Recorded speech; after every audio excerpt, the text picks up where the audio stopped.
Vamos entonces a tomar el tema de la energía libre de Helmholtz, que estábamos viendo en el contexto de los potenciales termodinámicos y de las relaciones de Maxwell. Habíamos enunciado un teorema que decía que si un sistema termodinámico sigma sufre un proceso reversible entre dos estados de equilibrio A y B, siendo la temperatura de estos dos estados igual a la temperatura de los alrededores, y si durante el proceso del sistema el sistema solo intercambia calor con sus alrededores, no con otros sistemas, entonces el trabajo realizado por el sistema en esta transformación es igual a la disminución de la energía libre F de Helmholtz del mismo. Es por esta razón que la energía libre de Helmholtz es útil para procesos en los cuales ocurren de esta forma, en el cual el sistema está en contacto con un foco térmico a temperatura T, tanto en el estado inicial como en el estado final, y para los cuales el sistema intercambia calor solamente con sus alrededores y no con otros sistemas. Entonces, en este contexto va a ser útil la energía de Helmholtz y vamos a probar ese teorema bajo esas condiciones. Entonces, para demostrarlo, partimos del hecho, ¿verdad?, de que el integral desde A hasta B de dq entre T es menor o igual que SB menos SA. Eso ya lo conocíamos desde antes, desde la termodinámica básica. O sea, el calor reversible es siempre, el integral, perdón, de dq entre T siempre es menor o igual que SB entre SA. Entonces, como este sistema solo puede intercambiar calor con sus alrededores y estos pueden ser considerados como un baño térmico, entonces el calor total, yo puedo venir y decir, bueno, este es un proceso que ocurre a temperatura T, sacar la temperatura T para afuera y entonces decir que este es el integral del calor, que es un diferencial no exacto, pero eso da entonces el calor total. Entonces el calor total va a ser a temperatura T, que es la del foco, va a ser T por SB menos SA. Ahí está la clave por la cual nosotros podemos aplicar esto a sistemas en los cuales están en contacto con el foco a temperatura T. Esto puede considerarse como un límite superior a la cantidad de calor que un sistema puede intercambiar. O sea, la máxima cantidad de calor que puede intercambiar un sistema está regida por esa desigualdad que está ahí en la expresión 91. Intercambiar con sus alrededores, ¿verdad? Por otro lado, la primera ley establece que el cambio de energía interna es el calor total menos el trabajo que se hace el sistema cuando pasa del estado A al estado B, o sea, que se hace sobre el sistema que el sistema hace. Sabemos que en este contexto nosotros tenemos el convenio de signo, en la primera ley está que W es positivo si el sistema recibe trabajo y es negativo si hace. Entonces, nosotros tenemos aquí W de A a B, ¿verdad? Entonces, tomando en cuenta esta última ecuación y la ecuación 91, que es la ecuación que teníamos, más que una ecuación, es una desigualdad, ¿verdad? La desigualdad 91, entonces nosotros vamos a tener que escribiendo QT como UA menos V más WAB, vamos a tener que WAB es menor o igual que la suma de menos V más UA más T por SB menos SA. Si asocio las cantidades que tienen acá el estado B y las que tienen el estado A por aparte, entonces voy a asociar VE con TSA con un signo menos, el signo menos acá de TSB, perdón, acá el signo menos es por el signo más que tiene aquí, es aquí un signo menos, aquí tengo UA con signo más y aquí tengo TSA con signo menos. La temperatura le pueden poner un B y un A porque es la misma, la temperatura A es la misma temperatura B porque el sistema está en contacto con el mismo foco térmico antes y después, o sea, al inicio y al final del proceso. Ese es el punto clave. Ok, entonces si ustedes recurren a la definición de energía libre de Helmholtz, ¿verdad? Sabemos que TB es TA igual T, entonces se le puede poner ahí, ¿verdad? TA y TB, y entonces ustedes encuentran que lo que tenemos acá es la energía de Helmholtz al final ¿verdad? En el estado A, y aquí tenemos la energía de Helmholtz en el estado A y aquí en el estado B. Entonces,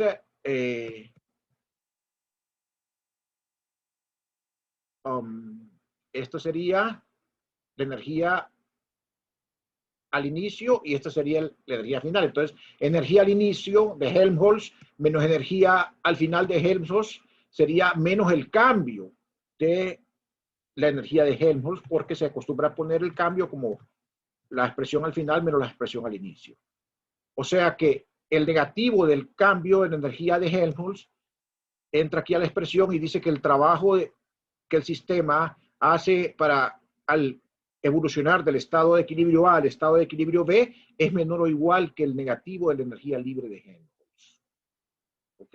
Ahí es donde se establece entonces que hay ese límite para el trabajo que puede hacer un sistema sobre el medio. Por esas razones que les comentaba, ¿verdad? De que hay esa similitud entre el teorema trabajo-energía y la energía, o sea, y este teorema de la energía libre de Helmholtz, porque relaciona trabajo con cambio de energía interna. Entonces es algo similar. Pueden ver acá entonces que si el proceso es reversible en particular, acuérdense que en el proceso reversible, la ecuación de la que partimos, en el proceso reversible se parte de una igualdad acá,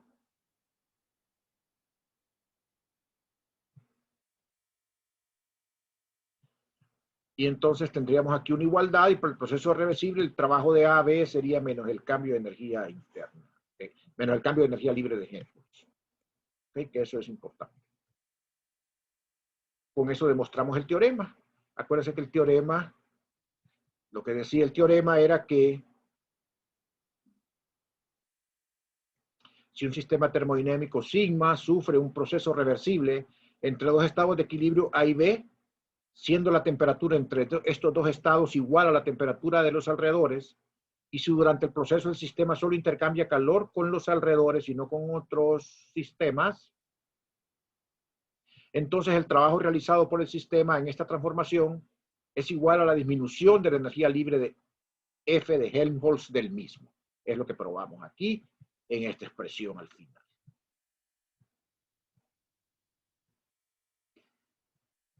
Importante, este teorema no está restringido a procesos isotérmicos entre dos estados de equilibrio.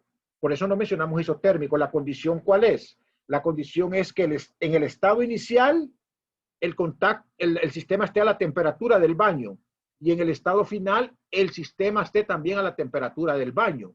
Pero no importa en qué temperatura está durante el proceso. Eso es importante entenderlo. No importa qué temperatura está dentro del proceso. El único requisito es que la temperatura del sistema al inicio del proceso es la temperatura T del baño. Y al final, la temperatura del sistema, al final del proceso, es la temperatura T del baño, la cual es la misma. Pero durante el proceso, la temperatura T puede estar variando, no importa. Eso es el punto clave. ¿Verdad? La temperatura entre los dos estados intermedios puede ser cualquiera siempre y cuando los dos extremos sea igual a los alrededores. Eso es el punto clave.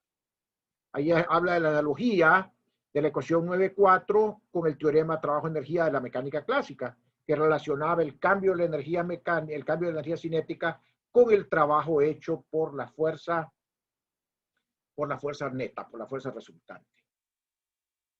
Aquí tenemos un corolario. Un corolario es algo que se deduce de un teorema. Es alguna particularidad que se deduce de un teorema. Matemáticamente se utiliza mucho la palabra corolario.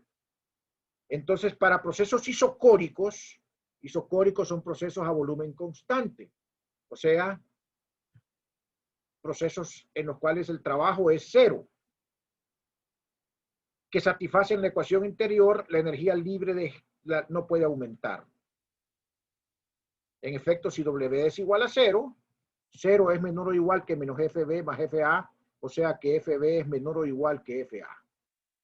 Entonces ese es el corolario que tenemos para procesos isocóricos. O sea que eso establece ya una condición de estabilidad del sistema para procesos isocóricos. Entonces, Para procesos isocóricos, los sistemas van a tender a evolucionar de tal forma que la energía libre de Helmholtz va a tender siempre a disminuir, ¿verdad? Eso es, miren qué importante ese resultado, ¿verdad? Importantísimo. Ahí está escrito. El estado más estable de un sistema con respecto a una transformación isocórica en contacto térmico con sus alrededores es igual es aquel para el cual F es mínimo. O sea, F tiende a disminuir. Por analogía con sistemas mecánicos, F juega el papel del potencial. En este caso, respecto a los procesos isocóricos. Entonces, la energía libre de Helmholtz es útil en los procesos isocóricos en los cuales el sistema está en contacto térmico al inicio y al final con un baño térmico a temperatura T. Y el resultado fundamental es que para procesos reversibles, el sistema tiende a evolucionar de tal forma que la entropía, que la energía libre de Helmholtz tiende a un mínimo, o sea, tiende a disminuir.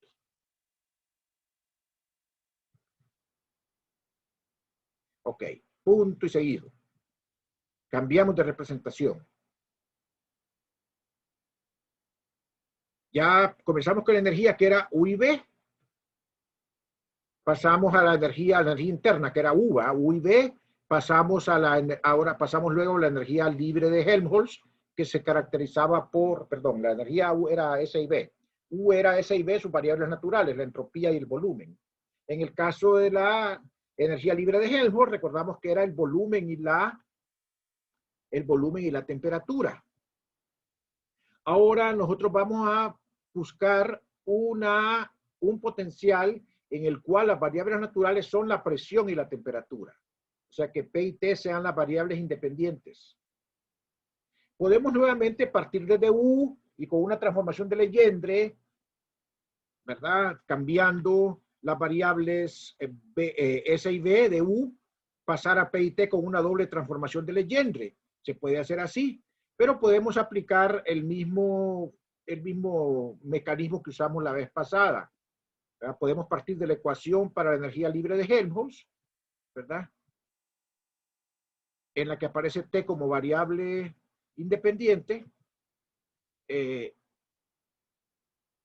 O sea, podemos hacer de los dos. Podemos ir directamente desde U o desde esta de acá. Igual, ¿verdad? Si parto desde U es una transformación doble de Legendre. Si parto desde F es una transformación de sencilla de Legendre. No lo vamos a hacer con transformadas de Legendre, pero lo vamos a hacer partiendo de la primera. O sea, vamos a partir de acá, de la primera. ¿Ok? Vamos a utilizar ese mecanismo. Los mecanismos son los mismos y van a llegar al mismo resultado. Entonces, partimos de la ecuación, ¿verdad? T de S igual a de U más P de B. Ahora voy a sumar acá un S de T y voy a restar un S de T.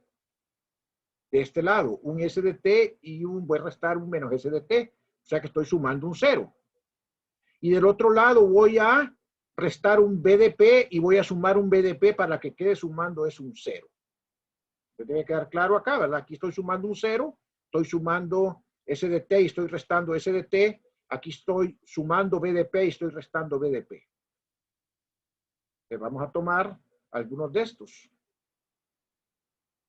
Voy a dejar aquí el menos S de T y voy a pasar este B de P al otro lado. Este que está negativo.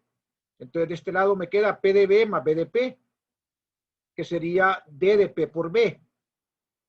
El D de U está acá. Este S de T que está acá, este S de T que está acá y este T de S que está acá, los voy a pasar al otro lado negativos. Aquí quedaría menos S de T menos T de S, lo cual sería la diferencial de menos S por T. O sea que todos los demás términos,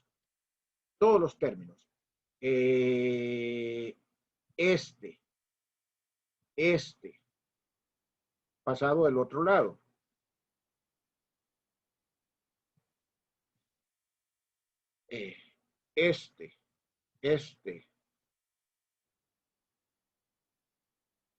Y forman este diferencial que está aquí.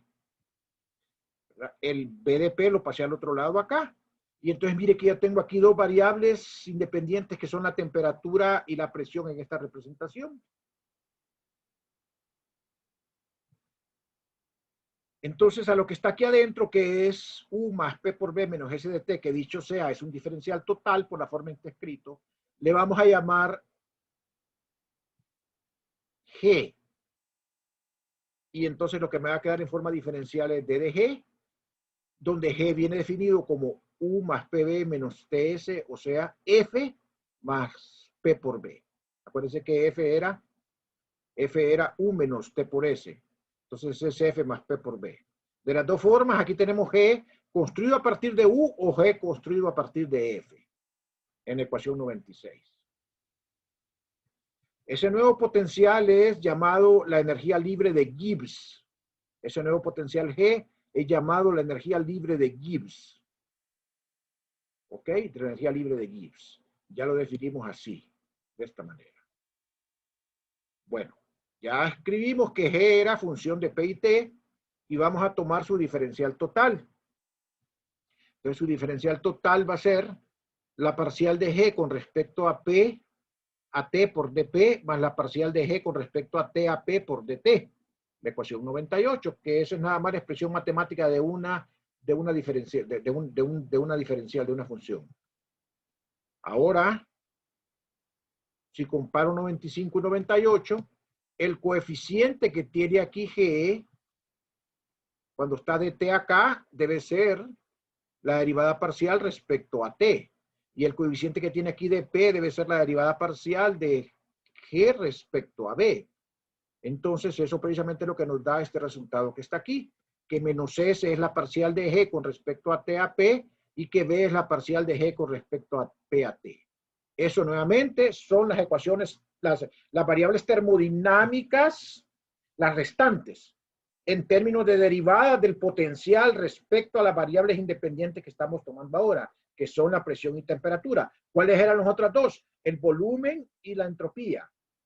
O sea, ahí estamos obteniendo las variables termodinámicas como una primera derivada del potencial termodinámico.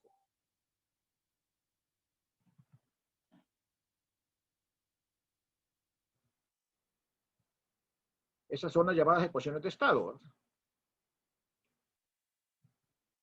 O sea, S en términos de T y P y B en términos de P y T. Por otro lado, sabemos la formulita que CP es T parcial de S con respecto a T a P. Y entonces si yo vengo y tomo la derivada parcial de S con respecto a T a P, acá, con un signo menos puesto acá, eso va a ser la segunda derivada de G con respecto a T a P. Y entonces lo que tengo es que al despejar acá, CP va a ser T menos T, segunda derivada de G con respecto a T a P. Como había predicho, las propiedades calóricas, ¿verdad? Igual con el producto kappa por B, que es parcial de B con respecto a T a P. Observo acá que la parcial de B con respecto a T a P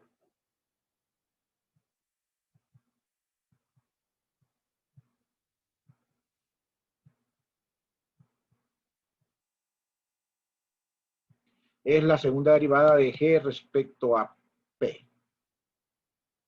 Y entonces las segundas derivadas está dando entonces la cantidad K, que es el coeficiente de compresibilidad isotérmica. Entonces ahí tenemos las propiedades calóricas de las segundas derivadas y las propiedades térmicas o las ecuaciones de estado, termodinámicas o las ecuaciones de estado a partir de las primeras derivadas.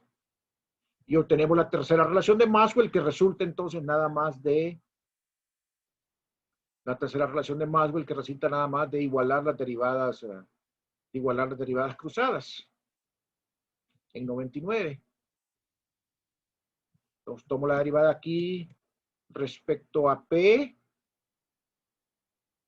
a T. Tomo la derivada aquí respecto a T a P y las igualo porque las segundas derivadas aquí son iguales y entonces lo que resulta es la tercera ecuación de Maxwell, que sería menos ds de P a T igual a dB de T a P, o sea, igual a beta por B.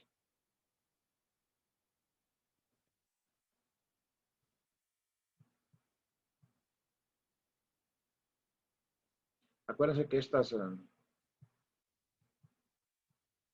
ya están definidas, ¿verdad? Las relaciones entre el volumen y los módulos. Comentario, dice aquí, la función de Gibbs juega el papel de la energía libre en procesos isotérmicos isobáricos. O sea, por eso se llama energía libre de Gibbs, pero para otro tipo de procesos, que son los procesos isotérmicos isobáricos al mismo tiempo, las dos. Isotérmicos isobáricos, las dos cosas al mismo tiempo. La otra, ¿en cuál era? La energía de Helmholtz en los procesos isocóricos, en los cuales el sistema estaba en contacto térmico al inicio y al final con un baño térmico. Aquí es para procesos isotérmicos. Aquí sí se exige que el proceso sea isotérmico. En el caso de Helmholtz, no. Solo se exige que el sistema esté en contacto con el baño térmico a la misma temperatura T al inicio que al final, pero no importa en el proceso. Teorema. Aquí apunté Paraguay eso en rojo ahí porque no me salió en la escaneada. En una transformación isotérmica isobárica que ocurre entre dos estados de equilibrio cualesquiera de un sistema termodinámico sigma, la función de Gibbs no puede aumentar su valor. O sea, aquí la función que nos da el equilibrio es la función de Gibbs, ¿verdad? En este tipo de procesos. Repito, teorema. En una transformación isotérmica isobárica que ocurre entre dos estados de equilibrio cualesquiera de un sistema termodinámico sigma, la función de Gibbs no puede aumentar su valor. Prueba. Entonces, vamos de A a B, de un volumen BA a un volumen BB. Como el proceso es isobárico,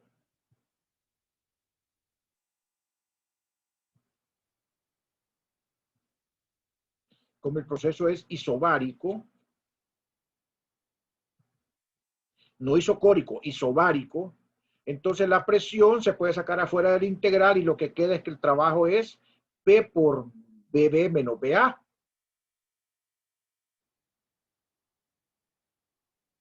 Y como la transformación es isotérmica, el sistema intercambia calor solamente con una fuente a temperatura T, por lo que cumple la ecuación 93. WAB es menor o igual que menos FB más FA.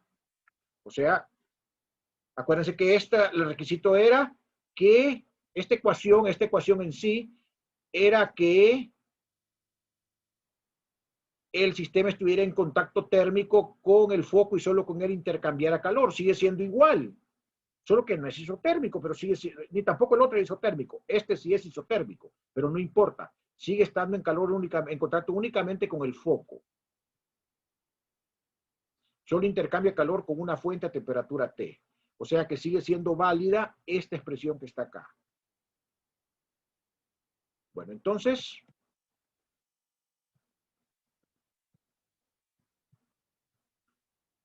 combinando estos dos resultados tenemos, bueno, el trabajo es P por BB menos BA.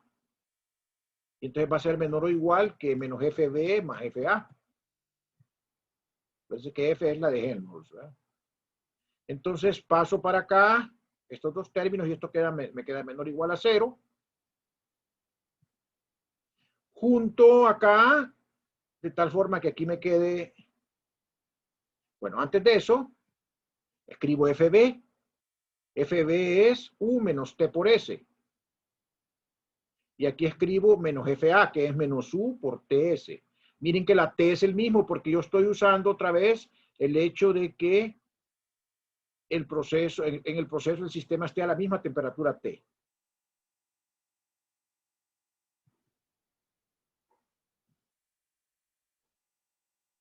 O sea, la diferencia es que ahora el sistema siempre está en contacto con el foco, porque es isotérmico. Entonces la temperatura va a ser T en todo el proceso y al inicio y al final, como en el caso en el cual era la ecuación WAB menor o igual que menos FB más FA. Entonces, acá voy a juntar términos.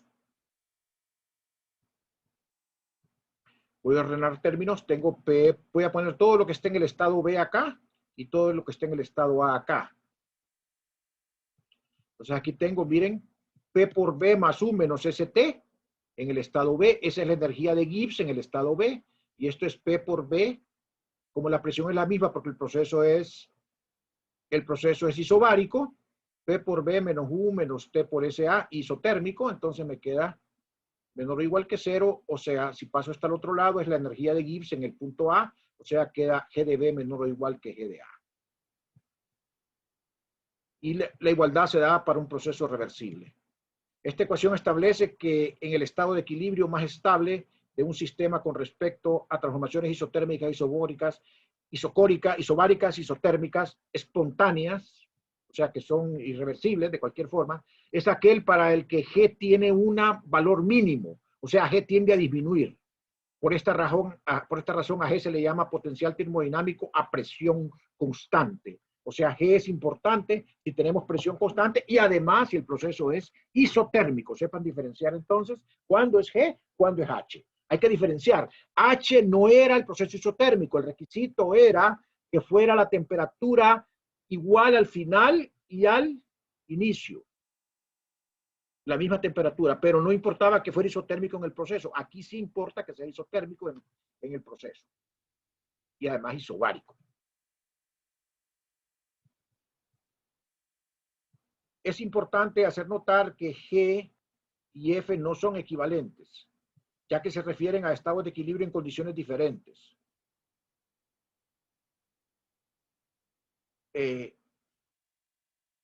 Si un sistema se encuentra en un valor mínimo de F, no implica que se encuentre en su valor más estable respecto a F. O sea, y viceversa. Puede ser que esté en su valor más estable con respecto a F, pero no necesariamente en su valor más estable respecto a G. No son equivalentes. Solo son adecuados para describir la estabilidad, la tendencia a la estabilidad en determinado tipo de procesos. Bueno, voy a pararlo acá porque ya me va a quedar restar nada más ver el último potencial y lo voy a ver el día lunes, ya para terminar. Entonces, aquí paramos la grabación. Espero que revisen ustedes bien esta disertación.